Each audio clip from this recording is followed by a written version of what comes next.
Yada say yamo akwa baby Adom TV Badwam dwumadi no eso.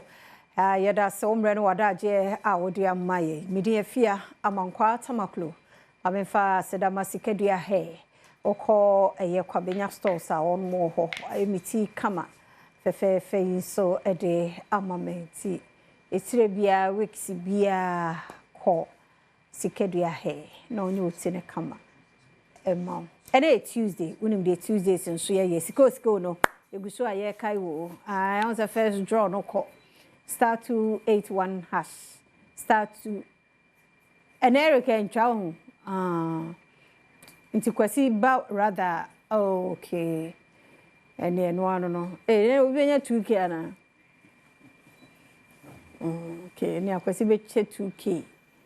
Into wadaro mo chogum. Into mo mutwa wo ayi we can see no. By this time, I reflected back or sweat track. Star 281 hash option 4. When 1,000 Ghana. When you want to open on to Quasibetra 2 draws. Now you are pensem monoso. I come home. And you free had a team come away. If you say Faith Homeopathic Clinic, Abba, near Bedin come more. Eastern Ubedi. They also didn't come paso. New console the area is studying would there be. So run baba ko peno be waji enti yare bianka de te o si tie Faith Homeopathic Clinic no mo moye apomudin mu na wo mu akwaba ejo so ma na pata obi aboko de Adom de nyame ase na prophetess nso ho ye nyame Adom ne ho ye eduma fo nyina Easter say ano ai bi wa ye se sa sorry ne we ni combine nti no na asentwa eduma koso de nyame ase nyame Adom obi a ho ye de nyame ase Adom na ye hwede me da se anopai said the apomode na hasem na sia koye no say last week ne ye ka say WHO aroli World Health Day, but we instead of World Health Day they celebrating one day no, they are using a whole year to celebrate World Health Day because of the challenges ne apomode ho nsema atia te say because you say there untimi nya apomode nsem emfa nto obi so e wo se wa na obo ho ban na wo hwe ho so ye na say if you cry bibi ba woni pedua ni ma wona say all reporting and say na pomodi adwumayefo atimi aboa and also say be share self care awareness here na Faith Homeopathy ye no e be hye mo kena say di pedua hu ni pedua say di pedua na sitie say di sie na dwuma say de be ya esesa obehu because woni mo ho a oni pedua sesa kra onhu and self care awareness near one important aspect and so Faith Homeopathic Clinic. You're running the whole year. How many people ye campaign gidi pa. Throughout Ghana, Kumasi region branches ni na. How many people who say, "When is this show ni people?" So one pomodi be CPS tire. Na just say uni mo ho. Enti sakraye bia ba ya hu ni ntem. No to na mo. Sa ankoye sa dia. I just say one kasa no wo de opomodi no e go atopre.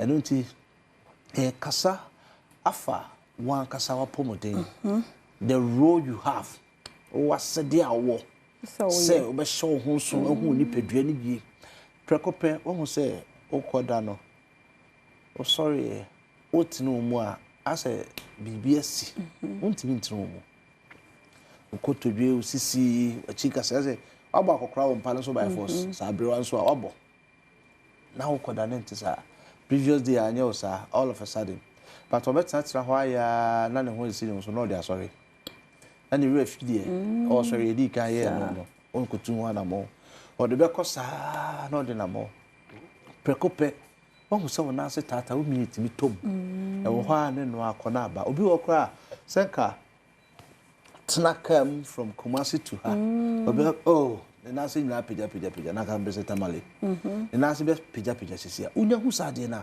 a check condition be a develop when you pedua ni nti e basa na eno atimi ko e ho na aba eno na ya na nkofofo say eno atimi ko ne de enya de bia ehu tu hu sana sorry ne fabra breko pa ojo so na a dark yellow na say deep brown pa and then we are dealing with symptoms because eno ne ade the ordinary person na only clinical insight no obetimi ehu na unya hu a infant na ho sansa cry na esisa woni pedua mu nkete no eno ne kwan nyame ma wa ankasa wa hu se woni pedua no bibia ye den esisa awo timi etu na mo enu ti When we say precope, who did you be na abohwehwe?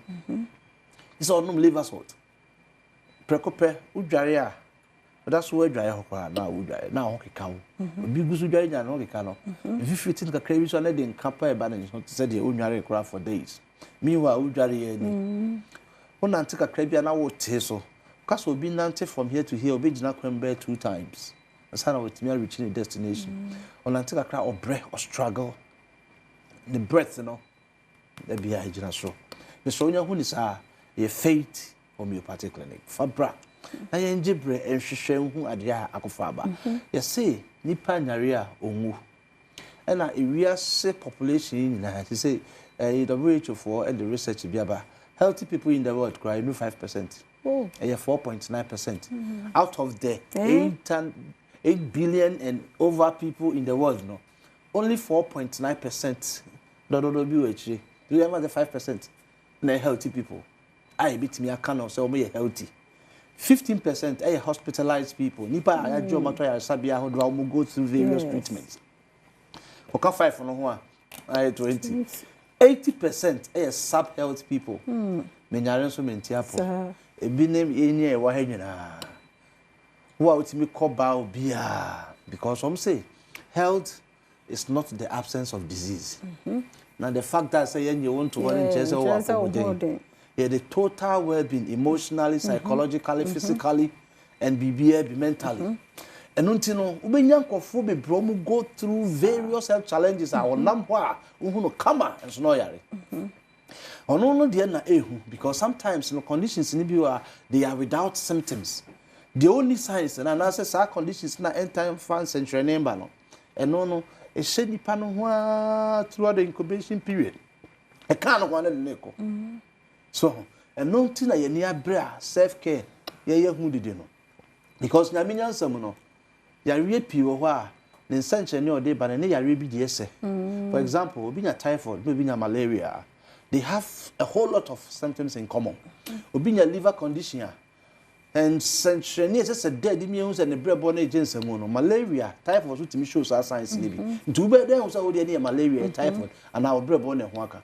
Ni just obama ye de afidie si so hwehwemo gem e test e de confirm and until you say self care is very important wa wonya hu se oni padua na sesa entempa na no aba Santa Maria Abuya Junction Faith Homeopathic Clinic ye won fidie ye won no brane hwehwem na ye hu ode no de na akofa sansen training no e de aba e be check body mass index ye hwe hu nsuo ni omoja ne de twa akasa waduru amawa we are treating you as an individual.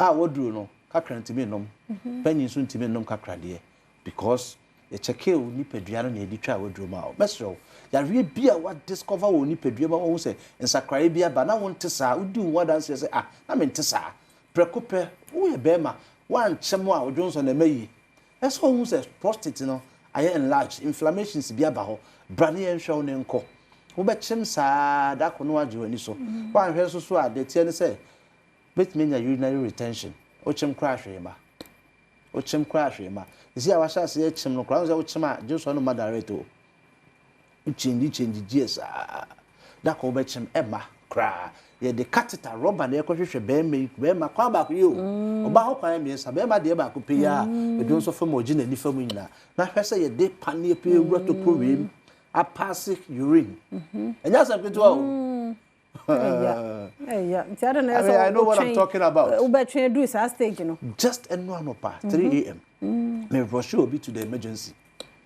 Now your heart failure. Oh. Now you are tiny panable. Now say after you pass a catheter na yetwe. Now say the be team to say oba wo labor ward. Some na ye ka no. Say to an as hu ya, we be fan lightly. The be so yesu amane hu mu ne ye ho no. Take advantage. Faith Homeopathic Clinic, but chef you is scanning 36 nerve endings. And they emergencies, you know. You try to submit because so while who sent training be the 2 and more. A be emergency be free. And one say yes, check away, adiwi, it say dakakra, did you be non pharmacological treatment? And no, oba, and yet a routine, the DBR. It makes sure yes, we pediana like this 1, 2, 3, 4 organs. It's the January. Enye duro kura ho. The aduane wi da kakra rest no msio mo jaiwe you say lifestyle changes. Ona okro no. Acupuncture ye punch certain organs be cells na ye mre wo nsem no name na activate na nipadua na ahyase esa ne ho yade. Ona okọ bed no. But obi di bet na ho sa na fe akodru ba bia fe ye ton ibusua sa sekra na sika ne nso na yaresa. At that time, you never know so who beto and so on to. In any money, na won't say Sakrayabano. Wa bra. You say, Bamba trema, a chen ayarisa bokiti. And now my yen jojo found to form and do so. Afe na fe be ma pa on Saturday da stress so. Now I know minds you. Na fe ye chon e ma na ekofa yi aduane betete ama ko dware oni ade. Ye kukura be ma musa. Maza emwa. Faith Homeopathic Clinic. Over chef fidin. Yes, connected to says nerve endings. You know, ya read be a hint out. The employee no clinic. I say the fidin ba ko bi aba. Ya ready no clinical stage quite me detected because with nerve endings, you know, a show. E wo ho. The fidin to me detected na was circle ade no. E bo roma. E be hu de kofa ba e bia. Na ya ma wodru. Na ho ato. Okay. My numbers no. Numbers no. Is 0540 710 940. 0540 710 940 and 0244 58 38 59 0244 58 38 59 and cry ha you Santa Maria Abuya Junction honomoa Kumasi you Ahenema Kokobin 18 mo o takwade akọ Anaji police station che honomoa Nako for you for Yanko Landry Managers Road or Poly Junction. Say Bogosu na wo dia ye old aseda Boga Abronsan. Ya rebi e help ya modi en chese yensa.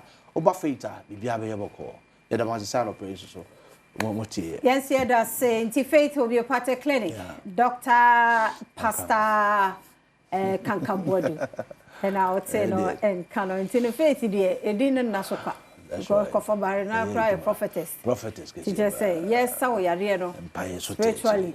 And also tinam den. Tu bo roma hu say wo kono ye fu. That's right. Na me ya wadom wo roma wo be pie no. Wonya pomode pa. Na bibia so akoyie e de amount for ni agro. But the birthday for no ebeba. Na mame fanka eboyi mawo. Asante hina otumfo say tutu. E na enei woba bebo ankrankra ni nyumakuo bi wonmo abaso efi se womo sempoa ene won kapre nti yani so ade hunu se Comfort Teaching Hospital dan dada no ye besesemu enti ena wode eye sa heal Comfort project no ebaye na otekoko so de baye na Ghana fo mo anyan ni mu ankrankra bi sika enyumakuo bi no omo dia banti amasese no Kenya no ho den ti e woso de abasobodie bi e ma wo mo e kire na ni so aso ti se o ka ho dia why lucky enye late so person support here because dan eguso ya nsakra ye wom na sa dwumadie e be koso Monday 21st April Easter Monday no 6 p.m.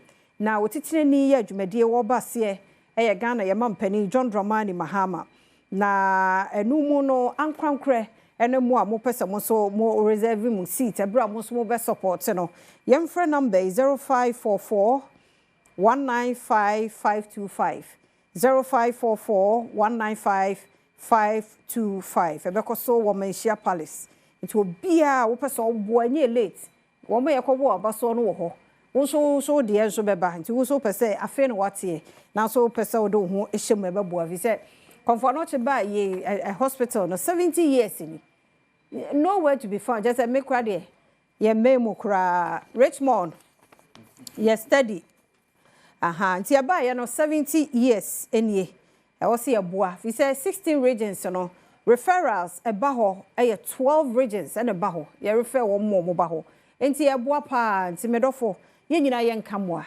kakra benya bi ensha enti momo number ni 0544 195 525 0544 195 525 and I dial star 776 star 1955 star 776 star 1955 star the follow prompt no Heal Comfort project is for us by us. For 020-551-6330. 020-551-6330. Nye nyina ye moa na botaye no yentimi nu ho. Kompo Ghana Easter Sales Campaign. Kompo Ghana so munim de omtimi ye last year December no mu. Cheche niema sa, tete niema so sa. O ma sa sha se biom. Ya won mo side Easter day.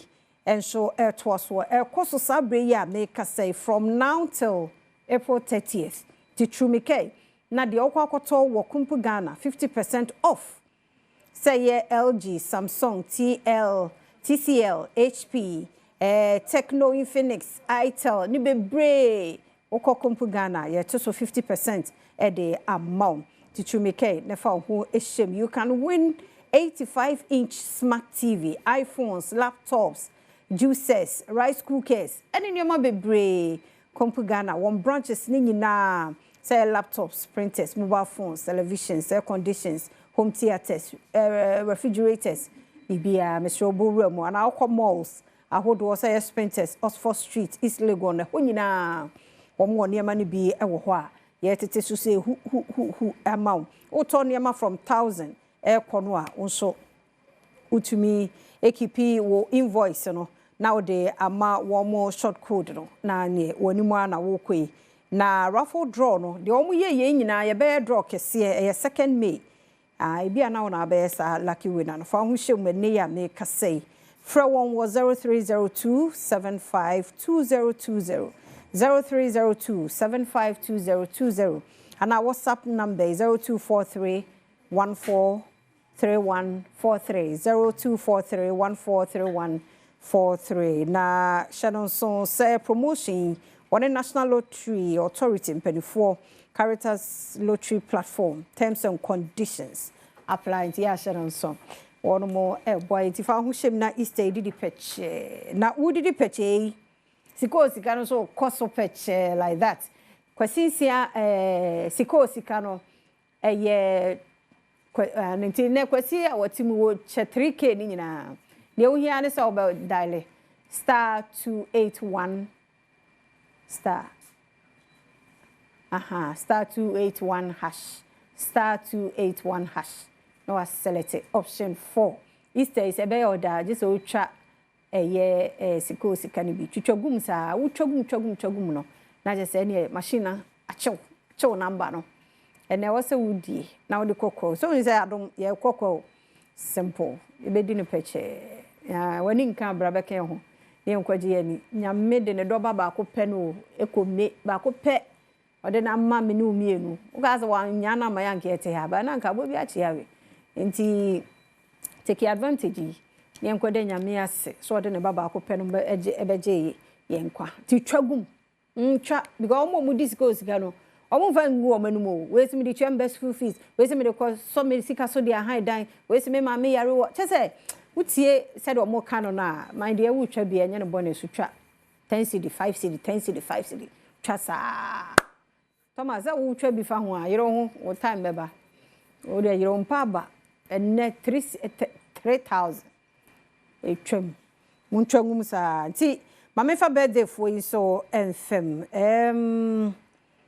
Na do fui di won ma woda pa de nyame ase ti yamane nya radio smo boy anyum no na afinche ba ai na mo fa pictures no so ntoso ntem me kan nyina na mo process so ate ase happy birthday nkoma ohini jan happy birthday ohini jan o UK a ona da so no brema kukodufo nyamfo kama ona gina hoyi ai esi so akopie mu o Barcelona ho no okodi no holiday no yee BBI boko. We to say siko scan na mo sa. Mwani mre no. O kan na hyase e be onwanwa. Enti happy birthday. Nyame ntena ni mu nkyere onye okese. Abna poku ahwene e we show happy birthday. Nyame show papa. Happy birthday nkoma David Owusu akọ. Happy birthday David Owusu akọ. Onyame adom ne ni hira no nkoso an locate you. Ontena ni mu nkyere. Omo ani mu nyanyam. Onfo jata chemanto anu mu bie wanu mu kasa na mpempem pe watio wa me we de me am director Mark Weber and I wish you a happy birthday tinyame show papa Happy birthday, Pastor Lawyer Sandra Ejay.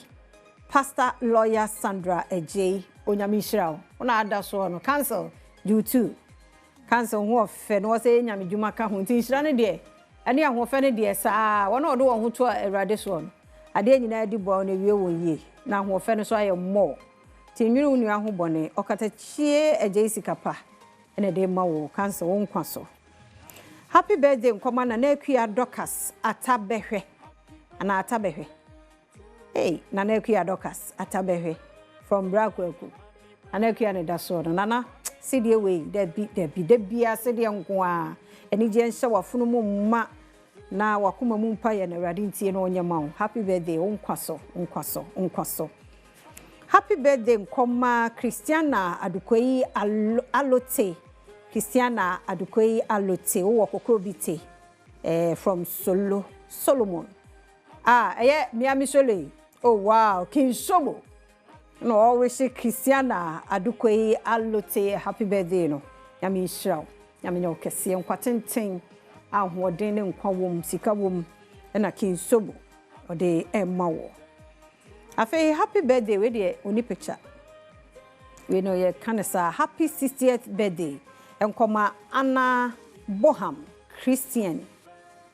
Anna Boham Christian. Nana ye a wo kwasi krom ahanta. Nana wonkwaso. Nana ye wonkwaso more blessing 60th birthday wonkwaso. Erade mfa another 16 ka ho.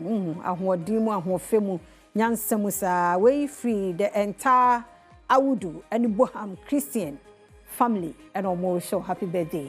Nyame hira pa wonkwaso.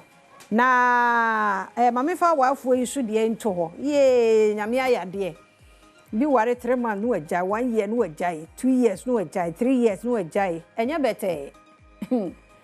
bete kura because sacrifice na doso tiro ho de no sa afi na obo so wanya say 2 years ana 3 o kura 1 year obi na enya 24 years no wa ware 24 years ni elder and deaconess Anini edin mamuni ya fachemi omuna da so Mr. and Mrs.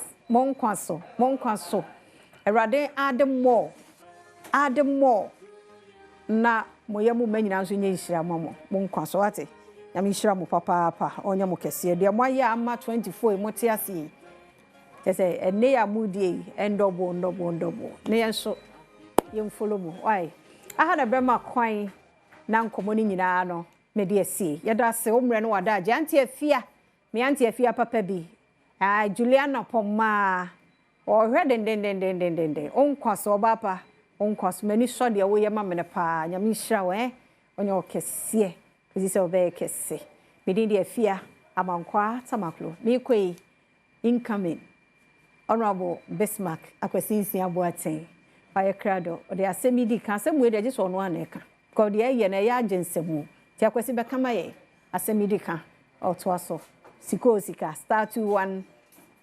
*281# option no 4 ubehu Adom TV twagum na kwasi aba ode maw peche umre hu kra na wudidi nti mekọ kwasi toaso